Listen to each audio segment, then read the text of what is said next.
लोकसभा में बहस अब ये होगी कि मुसलमानों को कैसे अब्दुल को टाइट किया जाए। ये बहस लोकसभा में होगी। क्या होगा इस देश का, कैसे आप विश्व गुरु बनेंगे। ऋषि सुनक इंग्लैंड के प्रधानमंत्री बनते हैं। भारत के नेताओं को सोचना चाहिए कि भारत के लोग जो देश छोड़कर चले गए वो प्रधानमंत्री बने गए। फिजी में प्रधानमंत्री भारत का बन गया, मॉरिशस में प्रधानमंत्री भारत का बन गया, लेकिन भारत में जो प्रधानमंत्री हैं वो भारत के बारे में अभी तक नहीं सोच रहे हैं। भारत के अंदर ऊर्जा है, क्षमता है, ज्ञान है, बुद्धि है, सब कुछ है, लेकिन नेतृत्व सही ना होने के कारण देखिए ना, शिवाजी पुराने ओल्ड हो गए तो ज्योतिबा फूले जो है वो भीख मांगकर पढ़ते। बयान आ रहा है ऑन रिकॉर्ड, बाबा साहब अम्बेडकर भीख मांगकर पढ़े थे। ये नेता का बयान होगा। अरे साहब, आपको चुना इसलिए गया कि सड़कें कैसे अच्छी होंगी, रोजी रोटी, पढ़ाई लिखाई, दवाई कमाई का कैसे इंतजाम होगा, बिजली पानी स्वास्थ्य शिक्षा पर आप बात करेंगे। आप धर्म पर, जाति पर, महापुरुषों पर आप कंट्रोवर्सी पैदा करके 2024 की तैयारी हो रही है। अरे तो इसी उलझाव में देश रहेगा क्या। हम विश्व गुरु बनना चाहते हैं ना, हमें विश्व गुरु बनने का मार्ग आप प्रशस्त करेंगे या नहीं करेंगे। हमारे बच्चे देश के लिए कुछ करना चाहते हैं। मोदी जी, हमारे बच्चों के विषय में आप बताइए। यूनिफॉर्म सिविल कोड से हमारे बच्चे का भविष्य कितना उज्जवल हो रहा है। देश के तमाम उन बच्चों का, दलितों का, आदिवासियों का, पिछड़ों का, माइनॉरिटी का, उनका उत्थान कैसे होगा ये तो बताइए आप। मैं तो कहता हूँ यूनिफॉर्म सिविल कोड जो कल लाना हो वो आज लाइए, अभी लाइए, हम स्वागत करते हैं। लेकिन केवल शादी ब्याह एक जैसा क्यों, खान पान क्यों नहीं एक जैसा, शिक्षा एक जैसा क्यों नहीं, स्वास्थ्य एक जैसा क्यों नहीं, पहनावा ओढ़ावा एक जैसा क्यों नहीं। कोई जहाज से चले, कोई एसी से चले, कोई राजधानी से चले, कोई दुरंतो से चले,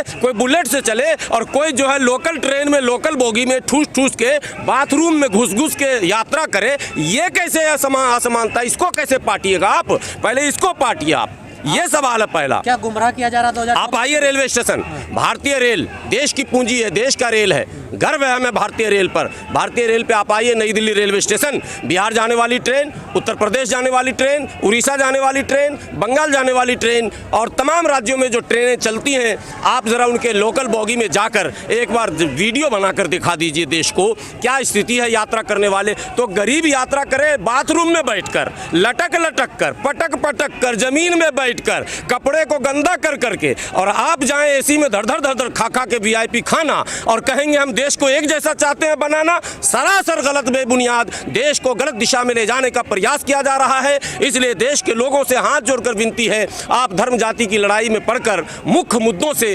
भटके नहीं। देश का मुख्य मुद्दा पढ़ाई लिखाई, दवाई कमाई है, शिक्षा है, स्वास्थ्य है, बिजली है, सड़क है, यातायात है, और वो तमाम सुविधाएं जो आम लोगों को चाहिए, ये असल मुद्दा है। आज आप देख रहे हैं जंतर मंतर पर लगातार आप लोग कवर करते हैं, कितने मुद्दे हैं। कई तरह की मांग को लेकर लोग आते हैं, गिरगिराते हैं, चिल्लाते हैं, कई बार तो बेचारे अपमानित भी होते हैं, लाठी डंडे भी लगते हैं, लेकिन समस्याएं जस की तस। लोकसभा में बहस अब ये होगी कि मुसलमानों को कैसे अब्दुल को टाइट किया जाए। ये बहस लोकसभा में होगी। क्या होगा इस देश का, कैसे आप विश्व गुरु बनेंगे। ऋषि सुनक इंग्लैंड के प्रधानमंत्री बनते हैं। भारत के नेताओं को सोचना चाहिए कि भारत के लोग जो देश छोड़कर चले गए वो प्रधानमंत्री बने गए। फिजी में प्रधानमंत्री भारत का बन गया, मॉरिशस में प्रधानमंत्री भारत का बन गया, लेकिन भारत में जो प्रधानमंत्री हैं वो भारत के बारे में अभी तक नहीं सोच रहे हैं। भारत के अंदर ऊर्जा है, क्षमता है, ज्ञान है, बुद्धि है, सब कुछ है, लेकिन नेतृत्व सही ना होने के कारण। ये यूनिफॉर्म सिविल कोड का मतलब अगर है कि देश में एक जैसा कानून हो, तो फिर जीएसटी लाने से पहले भी प्रधानमंत्री जी ने कहा था एक देश एक टैक्स। तो कि बिहार में पेट्रोल का रेट क्या है, बंगाल में पेट्रोल का रेट क्या है, उड़ीसा में क्या है, महाराष्ट्र में क्या है, गुजरात में क्या है, आंध्रा में क्या है, दिल्ली में क्या है, सारे राज्यों में पेट्रोल और डीजल के रेट अलग अलग क्यों हैं। जब एक देश एक टैक्स की बात की गई थी तो सारे देश में एक जैसा ही रेट और दर होना चाहिए था, जो कि नहीं हुआ। इसका मतलब देश से ये झूठ बोला गया कि एक देश और एक टैक्स। दूसरी बात, ठीक इसी तरह से जिस तरह से जीएसटी में गलत बोला गया, उसी तरह से यूनिफॉर्म सिविल कोड में भी गलत कहा जा रहा। मैं पूछना चाहता हूं, यूनिफॉर्म फ्लैट कोड क्यों नहीं देश में आएगा। चाहे वो आदिवासी हो, पिछड़ा हो, गरीब हो, अमीर हो, अगड़ा हो, बहुसंख्यक हो, अल्पसंख्यक हो, सबको एक जैसा मकान क्यों ना मिले भाई। Uniform flat code Abdul puncture बनाकर भी पढ़ लेगा, देश की सेवा कर लेगा।